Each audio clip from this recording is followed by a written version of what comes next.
Yulma, welcome to Floriade Reimagined and to this special event of Book Club. I'm Dan Bourchier and this is Let's Talk. It's great to have you along as we navigate our new normal in what has been a very unusual 2020.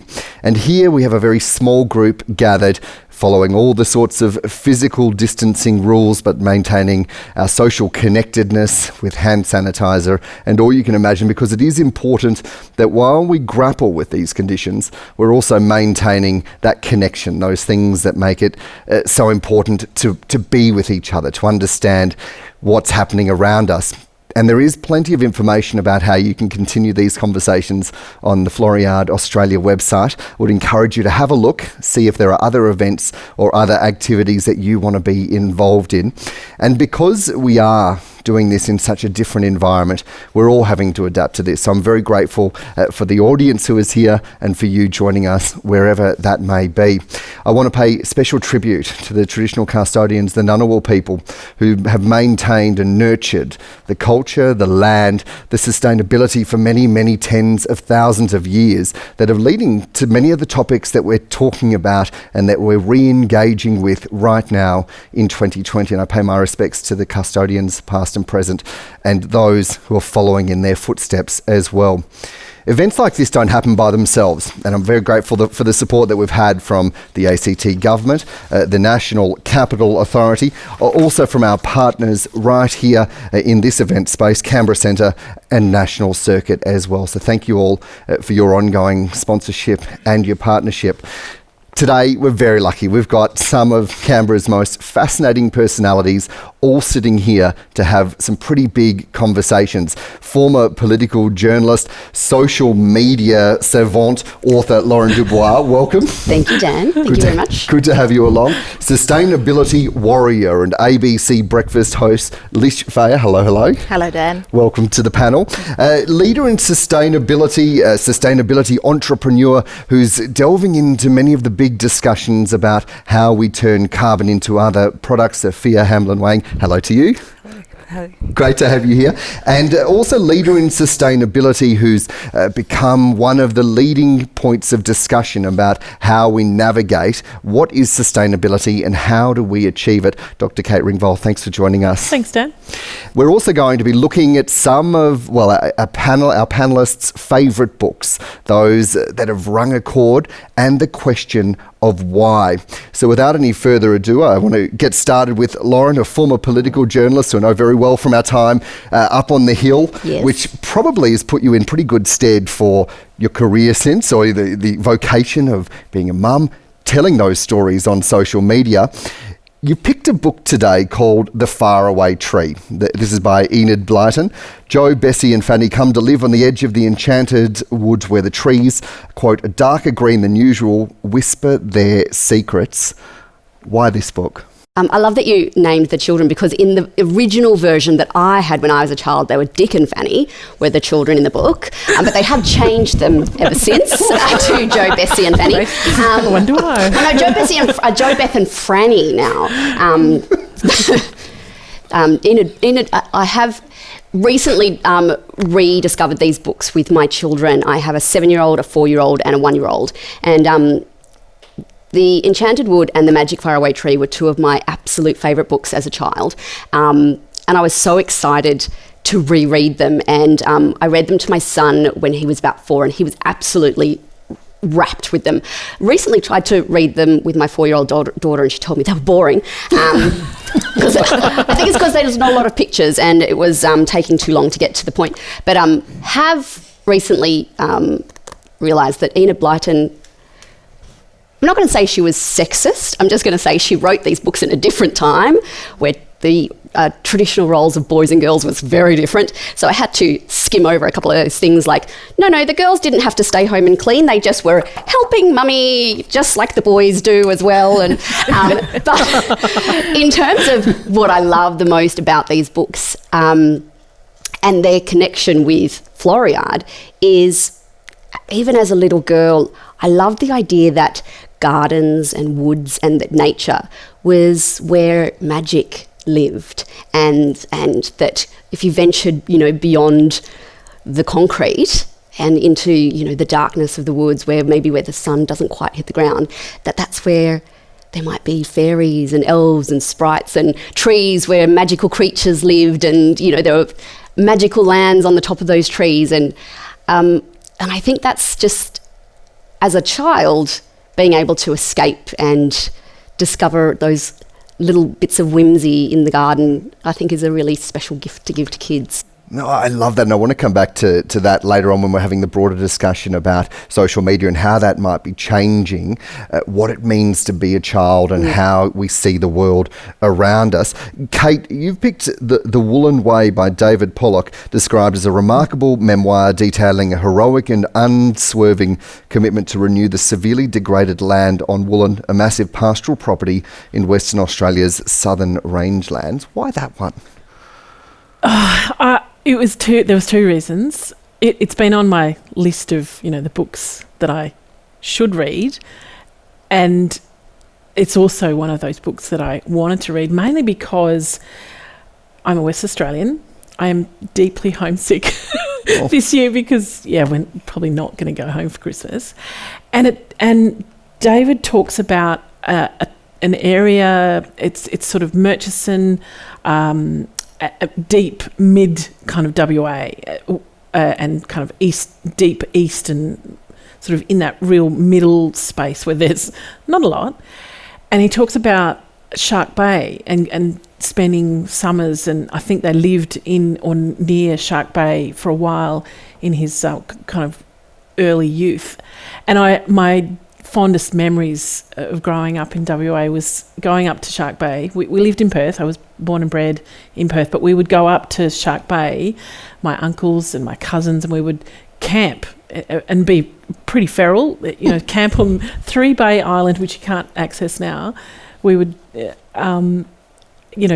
fish, shoot kangaroos, eat the bounty of the land, and have this amazing lifestyle. And that was sort of winter in Perth. We would go north, and summers we would go south. And it was amazing. And so he's talking about all of those kinds of stories, and that was a really amazing thing to read and kind of connect with and relate to. But also for me, it was the discussion around regenerative agriculture and talking about the way that Woolleen had really deteriorated, and that a lot of that land in that agricultural land in that area was dying. It was bereft of any kind of life other than the introduced animals.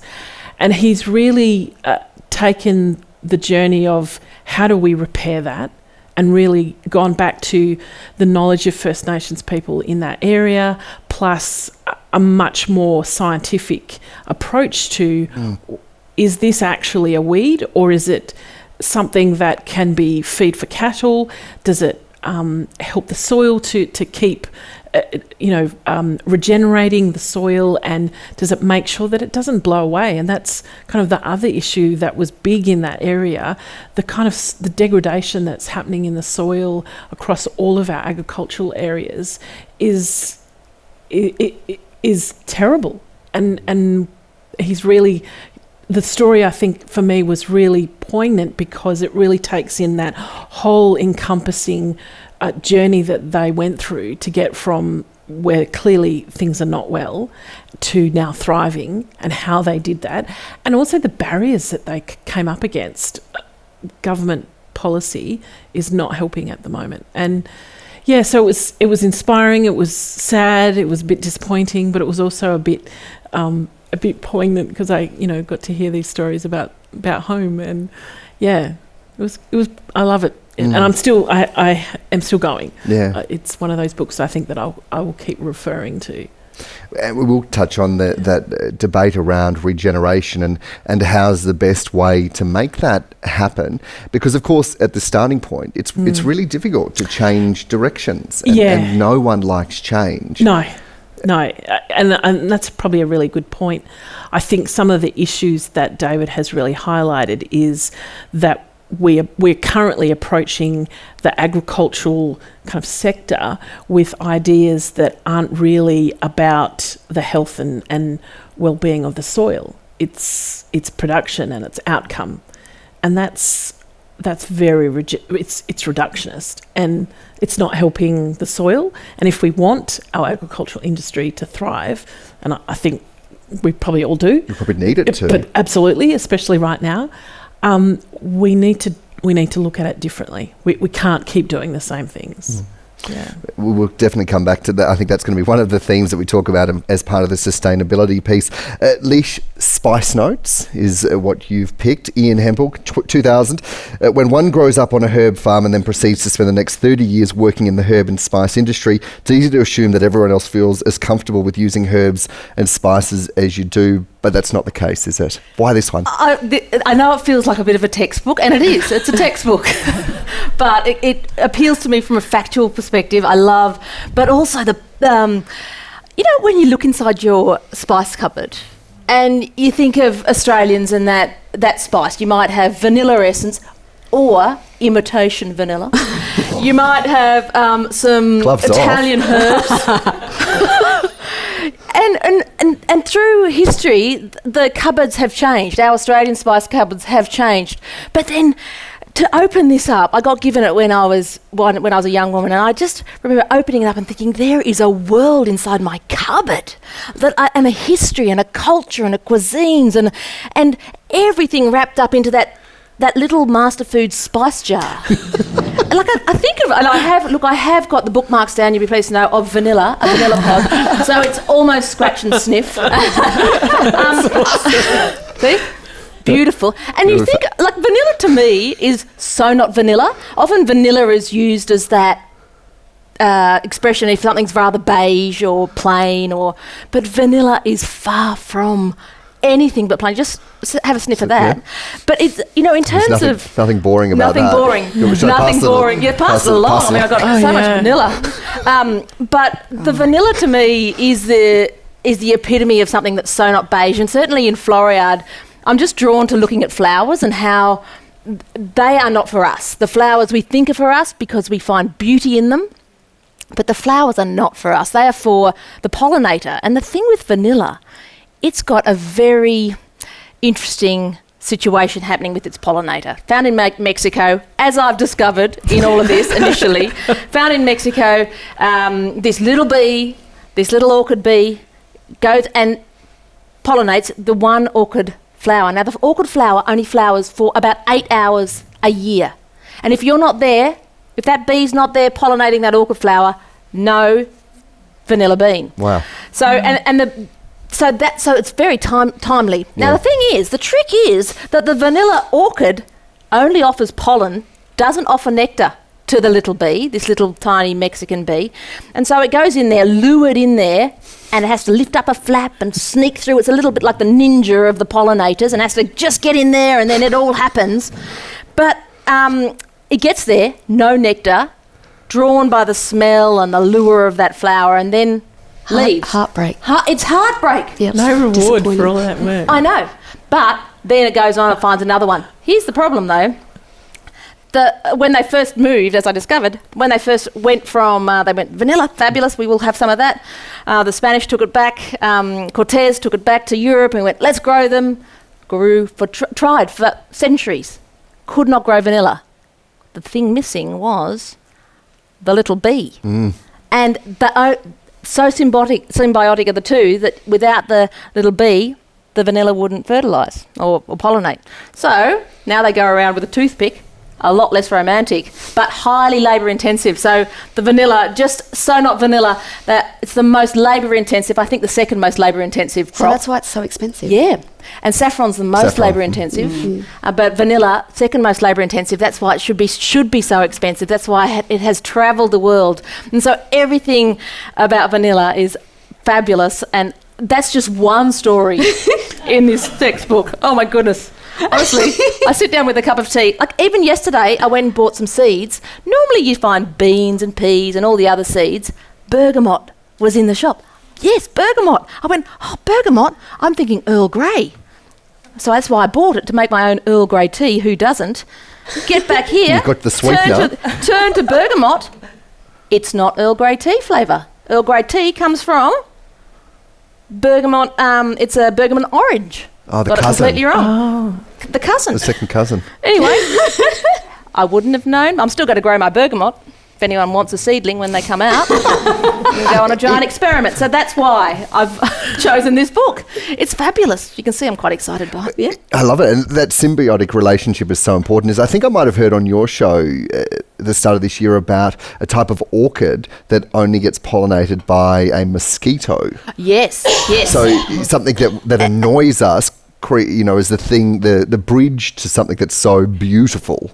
Absolutely. And this bee that pollinates the vanilla orchid, it can go to other flowers to get nectar. So I don't know if there's an evolutionary problem here, that the vanilla orchid is just pinning everything on a toothpick. Playing itself out of the game. It's not giving anything back to. So anyway, it's a fabulous book, but it is a text book and not much poetry in it. But great recipes and great information. There's a lovely symmetry about that symbiotic relationships, Sophia, the book that you've picked, which is The Botany of Desire, A Plant's Eye View of the World by Michael Pollan. Every schoolchild learns about the mutually beneficial dance of honeybees and flowers. Perhaps it should be of vanilla. The bee collects nectar and pollen to make honey, and the process spreads the flower's genes far and wide. This book goes much further than that top level, doesn't it? It fits in perfectly with what Lish was just saying, in that we think as humans that we've been able to domesticate all of these different flowers and plants so that we can eat and enjoy. But actually, this book presents a plant's eye view of the world, and actually how plants have been able to appeal to different desires of humans in order for us to proliferate them. So it goes into 4 different plants that appeal to different desires, and it goes into apple for sweetness, into tulips for beauty, into marijuana for intoxication, and potato for the desire for control. And it's been on my to-read list for quite some time because it's one of Michael Pollan's very first books, but I haven't had the chance to read it. And so this was such a great opportunity to get to finally sink my teeth into it. And actually, it's fascinating. I just put bookmarks all the way through it because I was like, this is going to be interesting to say. This is the main takeouts, though, I think, which are relevant to this is, well, firstly, tulips and marijuana are 2 things that kind of Canberra are a bit known for. And so I thought I really want to get to know about more historical reasons for why humans and those plants have some interactions. And tulips in particular were chosen for beauty because they have no other functional purpose. They're just beautiful. And he goes into the 2 kinds of aspects of beauty from the Greek gods of art, so Apollo and Dionysus. And he makes the comment that Apollo appeals to the form of just form and beauty. So when you see a tulip that is perfectly symmetrical and bold colours, it really appeals to something in you. But then the god of Dionysus appeals to extravagance and disruption. And so a lot of the tulips that caused a lot of the upsets in the Netherlands in the 1500s, the very valuable tulips were those that were deviated from that norm. So we're attracted to things that have form and beauty, but also that have a flair and that have extravagance. And like he weaves poetry, and it is kind of like a textbook because it goes into a lot of that. And if I can say one more thing, what really struck me about the book is the fact that beauty and value and taboo are not really real things. They're constructs that we've added to things. So yeah, what we find beautiful might be different to another person, and the value of a tulip can be artificial in a bubble. And I think right now, in COVID-19 times, we've seen potatoes lose their value because we had an oversupply and a glut. And I really enjoyed this book so much, and I'm looking forward to reading it again at leisure. With Not having to cram for today. I'm not going to lie, I did that a little bit. I really loved one of the premise of this book, of the question of who domesticated who, because it throws out this, what I thought was a wild concept, that was it the plants that have moulded humanity? That's right. They're saying that different plants exhibited the things that we desire so that we could proliferate them way more than they would have been. Marijuana and apples and potatoes and tulips would have been just small clumps if humans were not around. But we've taken them, we've been enamored by them, and we've just spread them all over the world. And so we've elevated their importance. So that's right, and so they've got us wrapped around their little finger. I want to get onto the kind of sustainability discussion in just a tick, but I first want to just kind of check in on this year and on how life has changed for you. What have been perhaps some of the lessons? Lauren, I'll start with you there. One of the things Dan and I knew each other a long time ago, and we were just mentioning we haven't caught up in a while, made me realise I don't catch up with a lot of people because staying at home hasn't been that difficult. It's just the norm. But also I do have 3 children, so going out just doesn't really happen anyway. But, I think when it all started, I realised how resistant I was to change of any sort. The idea that someone would tell me to stay home suddenly became really stressful for me, which is silly. Like, it wasn't that difficult, but it felt huge. And also because, I'm a Canberran, so I like to whinge about stuff that affects us, but we already did the lockdown in January, I feel, because of the smoke. Our house in particular, turns out, not protected from the elements at all, because we literally had smoke inside our kitchen and stuff, and so we were already trapped for what feels like weeks and weeks over January. And then we had February, which was like, oh, hooray, and the kids went back to school and it was great. And then March, and it was like we only had so little time to be free and happy. And I think, especially with children, trying to explain to them why we can't go and do the things that they want to do without terrifying them. And then hearing them now just talk about, oh, that's because of the virus, we can't do that because of the virus. And it just seems so normal. I actually had to explain to my son the other day, this isn't normal. Like, this hasn't happened in my lifetime, in Nanny and Papa's lifetime. Like, this is really, this isn't how life is supposed to be, just because they just are so like, oh, well, yep, we don't get to do anything now because of the virus, and everybody has to stay home because of the virus. And do you reckon that while as adults it might have been more difficult for us to grapple with, that it's creating a resilience in the little people? I really hope so. Like, that would be a really great, benefit for it. I think they just take things like that in their stride really easily. At the same time, if they don't get the right plate at dinner time, shows resilience is not their strong suit. But around, social changes in the broad, like outside of the home, I think they have probably become a little bit resilient. I feel like I have PTSD from doing homeschooling, and my heart hurts for Victorians who've had to just keep doing it, and they still are, after this holiday, still have to keep doing it. That was really, really difficult. It did make me feel very grateful for our teachers and our education system and the role that school plays in a child's life, just because they get away from mum and dad, they get to go and see their friends, they get to play. I think that was really hard for my 2 older kids, just not being able to go to school and see their friends, and they took that out on me, so it was so much fun. Right.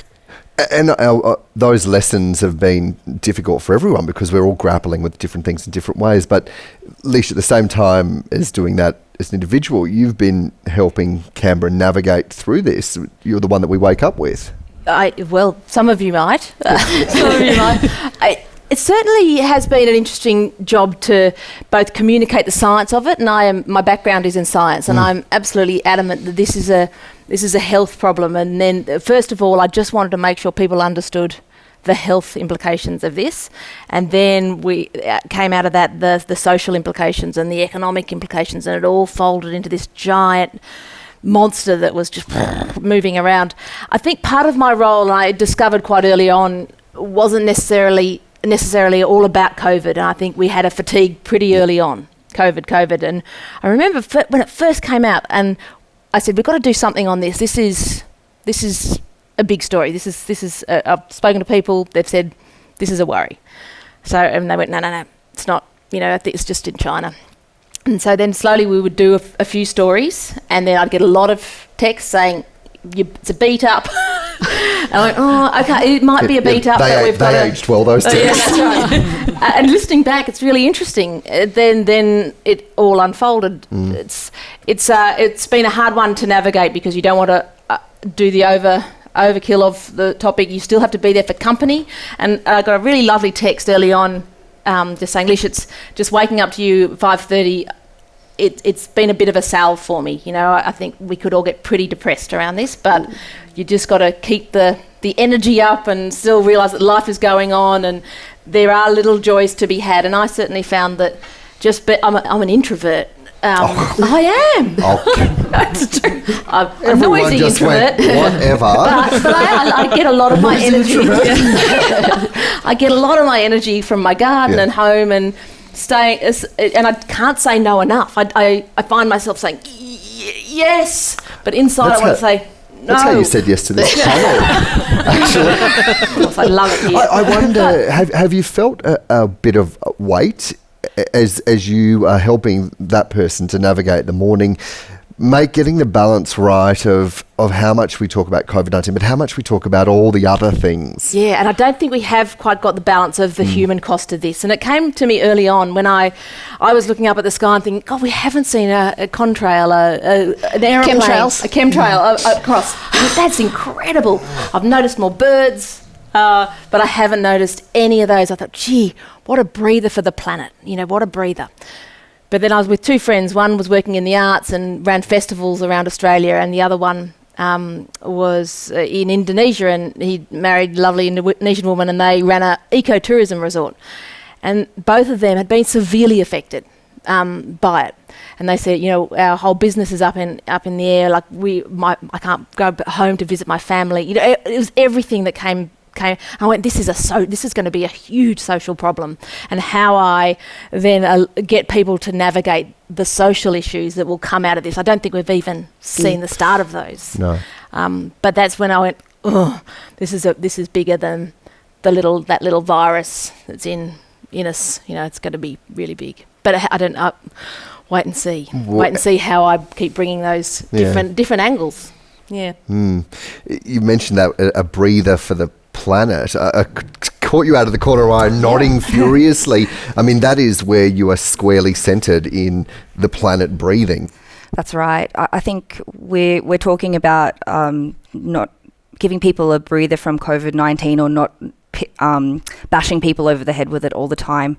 We also have the same problem in climate change, where we're just talking all of the time about the risks and the issues and the dangers, and we've lived through it, right, in Australia this year. So I think a lot of the work that I do is talking about hope and climate hope, and that what we can do, and how there are some technologies that are being developed that can make a big dent, and there are other behavioural changes that we can do as we go along. So I guess we have to be able to look at both of these really big issues together, and I think spreading a message of hope and helping people to connect with each other is just so important right now. And I wonder, Sophia, where does climate hope sit in this idea about celebrating our small successes as we go along? Well, just to put an Australian bent on it, and I'll just tell you a little bit about what I do, if that's okay. Of course. I'm working in an emerging industry in Australia. It's called carbon capture and utilisation. So we take CO2 from industrial sources or suck it out of the air and turn it into cements and plasterboards, fuels, all different kinds of products that can create new green and sustainable industries. And this is an alternative to, taking the CO2 and burying it underground or emitting it into the air and waiting for future generations to have to deal with it. So these kinds of technologies are really important to support and have people choose to spend their careers and their time on, to invest their money and their superannuation and all different ways of supporting technologies, but also spreading the word to people about that they exist. So these small wins have been so important for us as an Australian technology helping to decarbonise Australian industry and the world, because abundantly there's a lot of negativity being spread by the world press and by large emitting industries saying that business as usual is so important right now. We need a gas-led recovery, and we need to bunker down and look at how to secure our economic growth so we can get back to the way things were so that we can survive. But unfortunately, that's just not the way that it's going to work. We have to change the way that we do things, create a whole new business as usual, and embrace circularity. Absolutely. And you would definitely agree with this. Yeah. And I think the idea that the way it was being done before was good is a misnomer. I think that's absolutely not where it was. It was not great. And why would we want to go back to that? And so one of the things that we're trying to do in the carbon capture utilisation sector is spread the message that carbon dioxide is a resource. And if you think of it as something that you can turn into a valuable product, then we can unlock an unimaginable amount of innovation potential, and we can be treating all of our wastes as new materials and embracing this fully circular economy. And to play devil's advocate, is that a license to be emitting carbon? Absolutely not. And I only ask that because I heard you answer this question on Q&A, and I loved the response. So, well, I mean, we need to reach no more than 1.5 degrees of warming, and we've agreed to that in our Paris targets. So how are we going to get there? We have to go to 100% renewable electricity, and we've made so many investments and so much progress along that way. But there are so many other industries that really do need to be decarbonised. We have all of our heavy industries, our cement makers, steel makers, glass makers, rubber, aluminium, all of these industries that are crucial to the way we live that need decarbonisation pathways. It's not giving license to other industries to emit. We're creating pathways for all of the different parts of the economy that come together to reach our 1.5 degree targets. Furious nods of agreement. Yeah. Hallelujah. Look, this it's a real dichotomy, I think. There is a lot of despair, and I've been in the industry now for a long time, and it is hard sometimes to keep that the hope going. I think, and the start of the year was really challenging. The fires and the smoke and that's like a very real and present happening. It's not 20 years in the future. It's now, and in some ways that situation was a bit of a boon for our industry, at least, because people were suddenly going, all right, it's real. Like, yeah. How about that? Yeah, didn't see that coming. No. Who knew? And I discovered I'm allergic to smoke, and so spent, I think, the whole of January hidden inside the house, full, N25 mask on, couldn't go outside, just, and, apologies for the earlier coughing, don't have COVID. Something, obviously. It's our social norm to need to explain those things now. But I think it's kind of in some ways it's given us the kick up the bum that we probably need. I think Greta Thunberg has definitely raised the profile, but we're all now experiencing the outcomes of us not doing all the things that we should have been doing a long time ago. And COVID is just one more of those things. We've had fires, we've had hail, and COVID is part of that. It's not just some random thing that just happened. It's part of our ongoing practice of treating the planet like our own sewer, and this is what happens. It's not a mystery.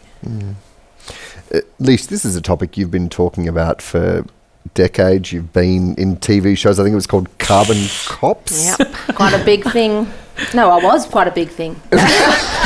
No, I was Craig Rewcastle before Craig caught up. I mean, how do you feel that we're still having the same conversations? Oh, so frustrating, and I can't imagine, but working in It's Groundhog Day. That this just keeps coming around, yet nothing's done. I remember when we did Carbon Cops, 2007, we were saying government's a big ship. We were making apologies. It's a big ship to turn around. So you can do something. Draft proof. I'll tell you how. And you won't have smoke next time it comes around. Like all these little things that the individual could do was the individual's responsibility. We said because government, they're working on it. Sure, they're working on it. But it's a big ship to turn around. So how many more years later? This year, I spoke to Craig Rewcastle, who's just done his Fight for Planet A. He was still talking about the individual action and what we can do. But actually, I think we need the top of the tree to be doing rather than all the seeds underneath. So it's incredibly frustrating. There will be a time when we can no longer turn the ship around, to use your analogy. Absolutely, yeah. Like we're running very close. We're running out of time, aren't we? We are, yeah. We have until 2030. I think it's even... We're turning? Is anyone at the helm? Yeah. Is anyone driving? Who's the captain? I don't know. Yeah, who's the captain? Lauren, you and I were working in Parliament 10 years ago. You'd been there much longer than when I sauntered in briefly. Well, that makes me sound really old, so thanks, Dan. My next line was going to be, you were very young, offensively young when you were working there. But you were there for what's become a bit dubbed the Carbon Wars. Oh, my God, yes. How do you reflect on that time and that now, a decade later, it feels like we've come full circle and we're at the base point, although perhaps slightly elevated? Yeah, and it's funny because I think it actually links with COVID here in that 10 years ago we had the whole, ditch the witch, carbon tax rallies, and I covered so many of them. People were feral at these things. Interestingly, that is where I learnt about flat earthers, and gosh, aren't they cute? They are the funniest people. They were at every rally, and I just was always so fascinated with them. And I think that's where my fascination with conspiracy theorists started. And look, we're just come full circle we're for back you. here again. We'll get to that in a tick. But yeah, I think it's just that it shows, and it's mirrored here with COVID, that there are the experts who keep saying, this is how it is, this is what we need to do, this is how we manage it. And then I think sometimes I actually worked for a little while as a media advisor for the Climate Commission. And that's where I learned that there are the people who understand things and are trying to do things, and then there is everybody else, and the vast majority of those people don't want to hear it. They just don't want to hear it, and they think that they're being tricked, or they think that there's some ulterior motive to the whole conversation, or they think that, their whole world is going to change, and they just don't want to engage in the conversation. And, I spend a lot of time on social media, and I did back then as well, and people just get rabid about anything where the government is trying to tell them that something's important, or, you know, when the science community comes out and tries to tell them something's important, that's when all of a sudden these loud voices come out and try to drag down the science of things. It's a baffling thing, and I don't know how we bridge those two groups. Well, you mentioned there that there's perhaps a connection with COVID-19, and has that been the kind of forced, blunt and abrupt change to the way we live? Yeah. The tone of conversations on social media right now horrify me. They terrify me. People are so angry and so worked up and so reactive to anything. I could literally go onto Instagram and say, like, good morning, everybody, and somebody would attack me for it because the way I said it was wrong, or, you know, oh, it's a good morning for you because you're not in lockdown. And it's like, oh, God, like, you cannot speak because people are just losing it. They're losing it. And I think it is just that they have no control over what's going. They don't have an explanation, so they're trying to come up with their own explanation for what it is. They think that everybody's lying to them, or their secrets, or, you know, they think Pete Evans has got all of the answers, or it's just a terrifying... Well, you've been dealing with conspiracy theorists, haven't you? Oh, my God, yeah. But you stare them down. Because they're crazy. They're just, what they're saying doesn't make sense. Yeah. And when you have worked in politics and they're trying to, you know, intimate that the government is behind this huge master plan, and you're like, I've worked with politicians. They are not smart enough to do this. I don't think that far ahead. They are not competent. Not in this election cycle. Okay, they can't do their basic jobs, let alone a master plan to control our minds. Also, if they were controlling our minds, wouldn't we all just vote for them? Like, why do they have to spend so much time trying to convince us that they're the good guys? Also, they would all have to get along with each other. And we know that even within a party, they hate each other, they're fighting, they're leaking information.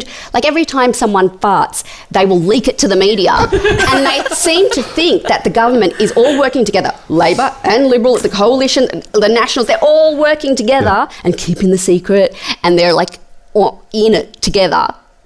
And clearly don't understand project management. No. They can't. Do you know how many public servants have contacted me saying, you are so right, we can't do anything. Like, it would take 6 months to get approval just to run a conspiracy plan.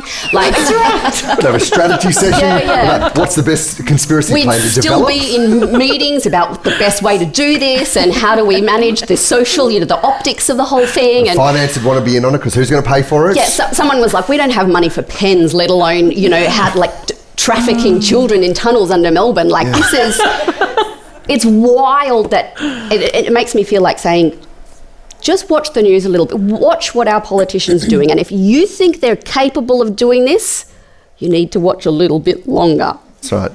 30 minutes, 7 p.m. most nights. I can say with authority that's a good place to start. Lish, on that point, obviously we're making light of a component of it, but have we lost the ability to politely disagree? Communication. I think that it's all about the communication here, and I just don't think we'll ever get it. I look at the way we're communicating the science around COVID, and we are 100% all behind the scientists for the vaccine. Like, that is, everything is pinned on this vaccine.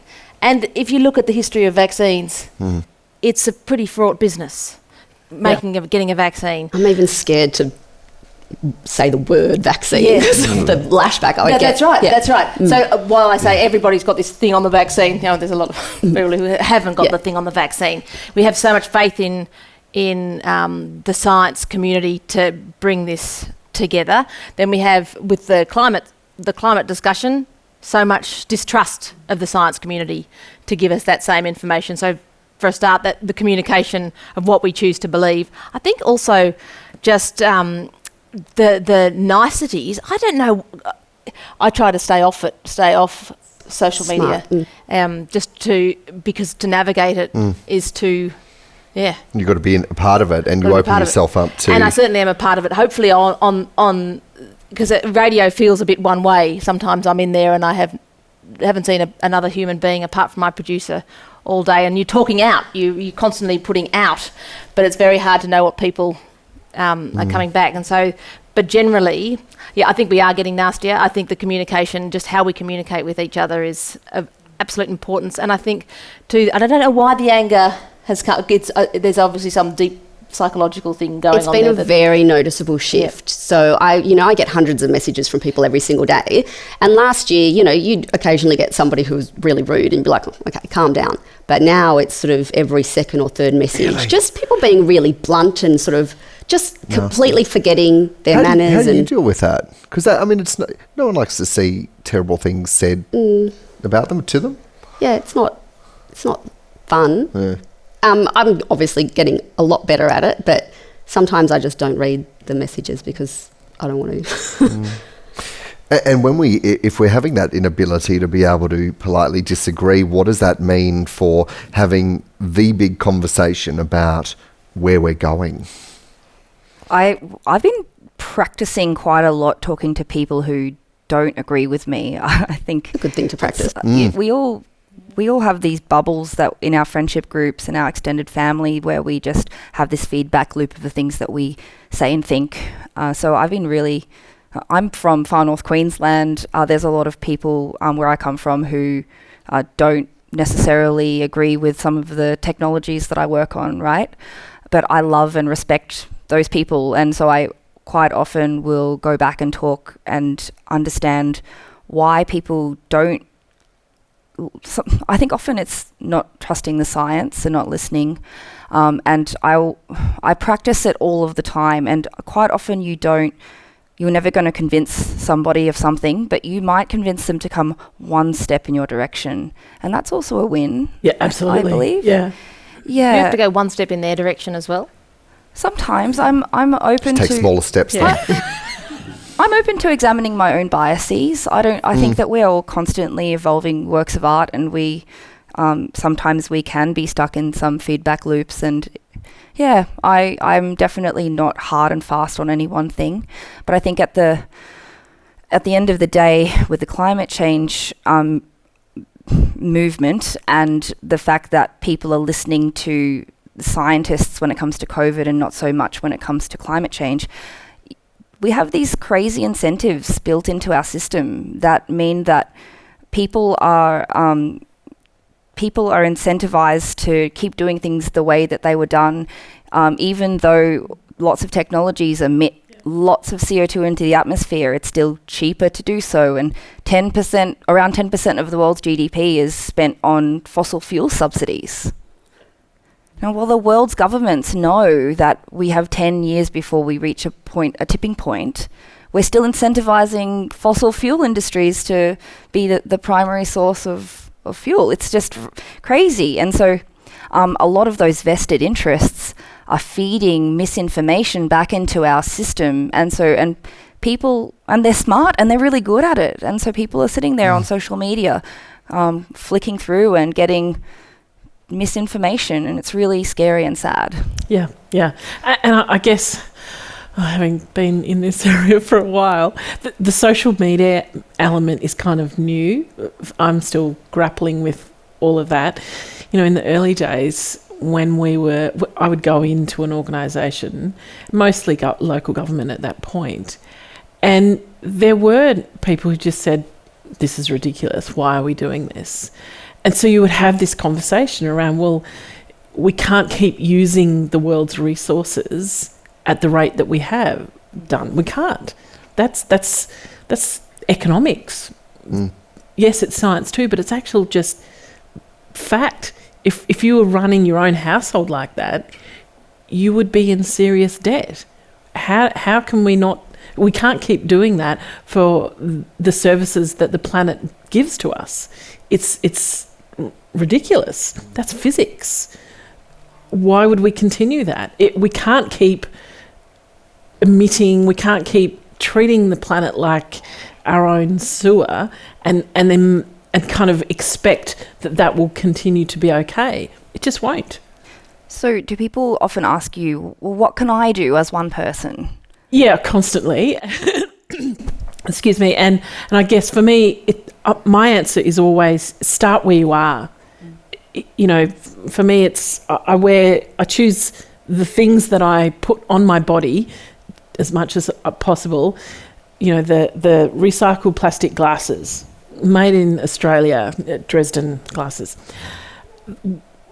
You have power through the ability to consume. Yep. So ask people, ask the producer of that product, what is it made of? Where is it made? How is it made? Is it made in a factory, goodness knows where, in qualities and an environment that we don't know anything about?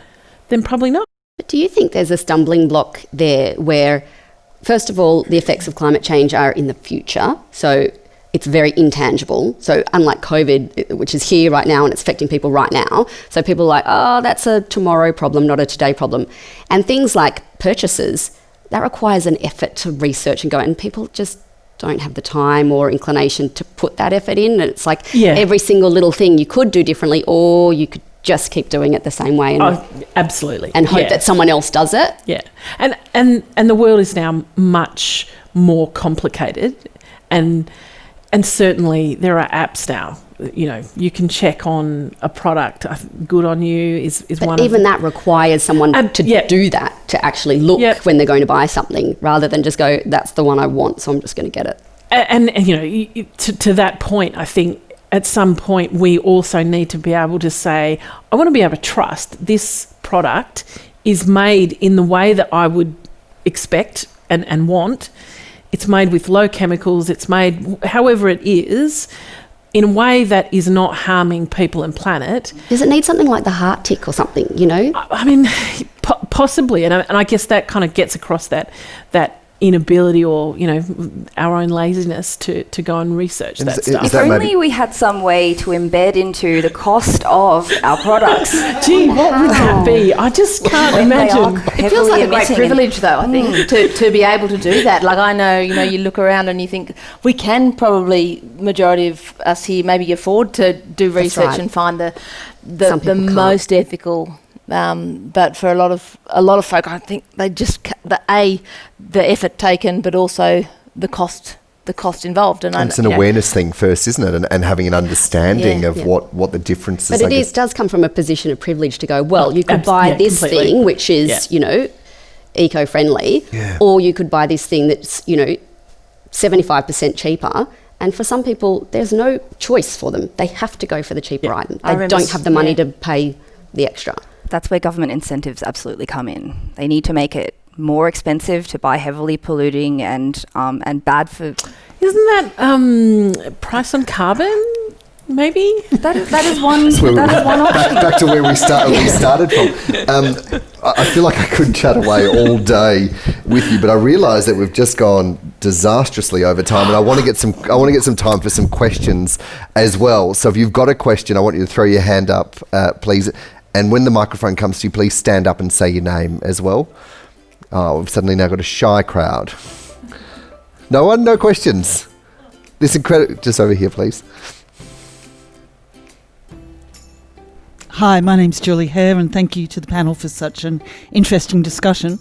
Dan, I thought I'd throw this onto you, and when you were putting together this, I was wondering whether you thought about which book you would have brought along and why you would have brought it. Oh, I did. In fact, I brought it with me, but I was so enamoured with the discussion we were having.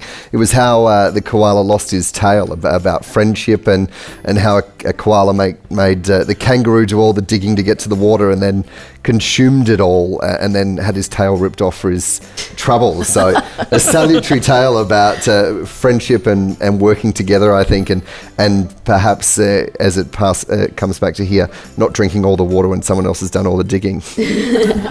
It's a good one. Do we have another question? Yeah, just at the back, please.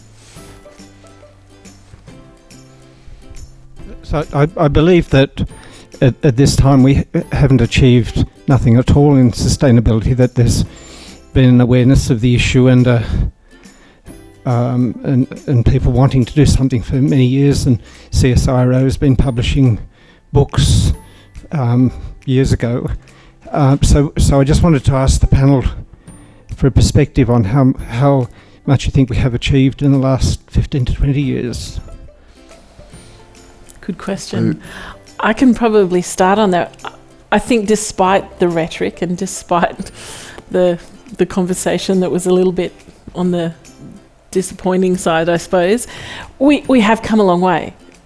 We know that we can make changes. We know, for instance, we know how to design a house that is passive solar. I think we should do more about actually implementing that, but that's a whole other conversation. We know, for instance, how to make green ceramics. We know how to capture energy from the sun and transport it to neighbouring households and businesses. Those are all things that have really increased our ability to live more lightly on the planet. We now have electric cars. Those are all amazing inventions that are comparatively new in our history. And I think we absolutely know what we need to do. We know how to do it. What we're lacking is political will. Yeah, so I can't agree with you more. I think we should definitely catch up after this. So 15 years is an interesting frame that you've suggested, because it's been around 15 years since I started university, and I studied international business at ANU. And when I first started, I was always interested in corporate social responsibility and how to harness corporate spending to achieve social and environmental goals. And that wasn't even an option to focus on for a degree. It was effectively a week in one unit of one semester at uni to study pretty much business ethics. We've seen an unbelievable change in what's being offered for training and for people who are coming up and wanting to enter the job market, who want to solve some of these big sustainability problems and create new technologies. But I think the biggest change and the most heartening change that I'm starting to see, but we've got a long way to go, is the fact that I'm starting to be... I went to Davos this year, to the World Economic Forum, and I was able to talk to pretty much any of the world's business leaders that I wanted to about what their sustainability focuses and their ambitions were. And the reason that I got to go is because the World Economic Forum recognised that they are male, pale and stale. And all of the most important decisions in the world are being made by white men who look the same, looking at each other going, yeah, we're doing the right thing. So they effectively want to get more young people, women and people of colour into boardrooms and into positions of power, and that has to start somewhere, and so they sent 50 young people from around the world to go there. But this is a multi-pronged approach that is happening in all different world stages, and so really this is going to, I think that the sustainability issue can be achieved with having way more women in leadership and way more diversity in leadership, because we're in an echo chamber, and the only way to change that is to have diversity of voice and leadership.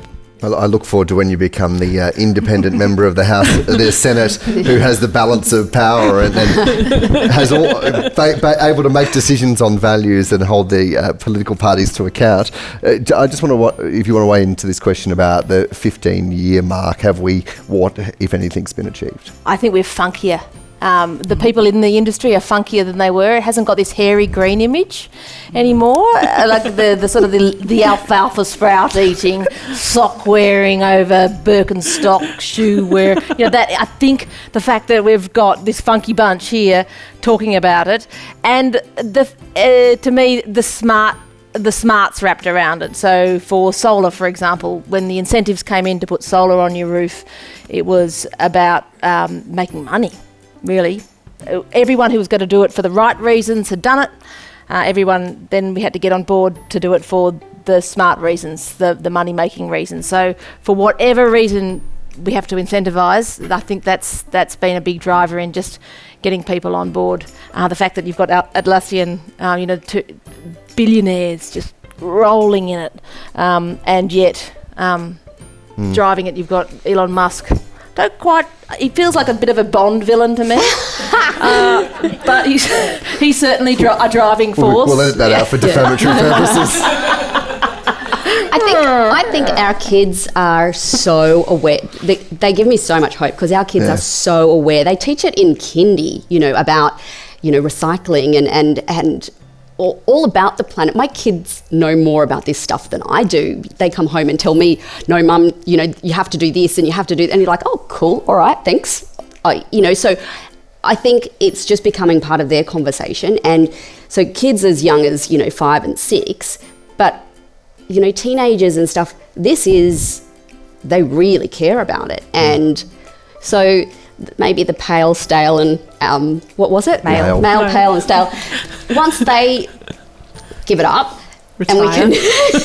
That's what Greta has done, though. Greta has activated young people. Absolutely, and given them courage to talk at the dinner table with their parents. Yes. Some of them are CEOs. And Yeah. I think it's also about being given the space to step up and talk, like you were given at Davos. Like if that hadn't have happened, they wouldn't have got your voice in the room. If they're not, children aren't being taught about this, then they're not having that equal discussion as well. I wonder if we have probably time for one or two more questions, if the panel's happy to go over, because sure. I kind of blame you for running us over so much. Any other questions? Oh, wow. That wasn't as interesting as I thought then. Here, I thought it was an amazing chat. Come on, there must be one or... No? All right. Well, perhaps just before we wrap up, Lauren, we've been talking about some of the big vexing challenges. I understand that you've got an even bigger one coming up, organising a birthday party for a 1-year-old. Stop it, I'll cry. Oh, no, that's not the purpose. Yes. So tell us about that, because part of what has made you such a hit on social media is, I think, the bluntness with which you're able to talk about the reality of life of being a mum. In fact, I had a friend of mine get in touch with me after you posted on social media about us, and she was enamoured that we knew each other, and then said, actually, you're both a bit wild, so I get it. But I said to her, what is it? What's the thing that makes her connect? And she said that you make it feel okay for her not to be a perfect mum all the time. That's really nice. What does that say to you about, as much of the trolling that you get, and that, that's the other side, isn't it? Knowing that actually you're connecting. Oh yeah, the beautiful comments and, the supportive people like that far outweigh the negative. And I read a great quote the other day that said, being hated by some is the key to being loved by others. And, I'm okay with not being, the perfect Stepford wife and annoying some people, if it means that I make it easier for some who, sometimes being on social media can be very overwhelming. You tend to compare with other people, and when you think everybody's doing it so much better than me, or so much neater, or, or so much happier, then it can start, it happens to me as well. I look at people who are doing amazing things and think, cool, it's 11 and I'm still in my pajamas. So, sometimes you really want to see somebody else going, this is rubbish. And last night I had I always try to do a big first birthday for the kids, because it's mainly for me. Hooray, we survived the first year. And their second and third and fourth, they don't need to be very exciting. So I like to do, and for the photo, so I can show them, see, I celebrated you, there you go. But I had this moment the other day where I was like, this is my third child, why do I do this to myself? Because this is the worst time to try to get anything done. Every time I move, she's trying to pull stuff out of cupboards and climb me and whinging and just destroying everything I do. And she won't nap unless I'm holding her. So I get to do about one task a day. So the party may or may not be a spectacular failure. We shall wait and see. But it will be. It will happen, whether it's good or not, yes. Yeah. Well, we'll look forward to seeing that on your social media. Thank you very much. Thank you to all of the panel. Ladies and gentlemen, please give it up for the panel this afternoon. Thanks, Dan. Lauren, Lish, Sophia and Kate, so wonderful to have them here with such a wealth of insights. You can find out more about what's happening with Floriade Reimagined on the website. Thanks very much for your company. Yara, take care.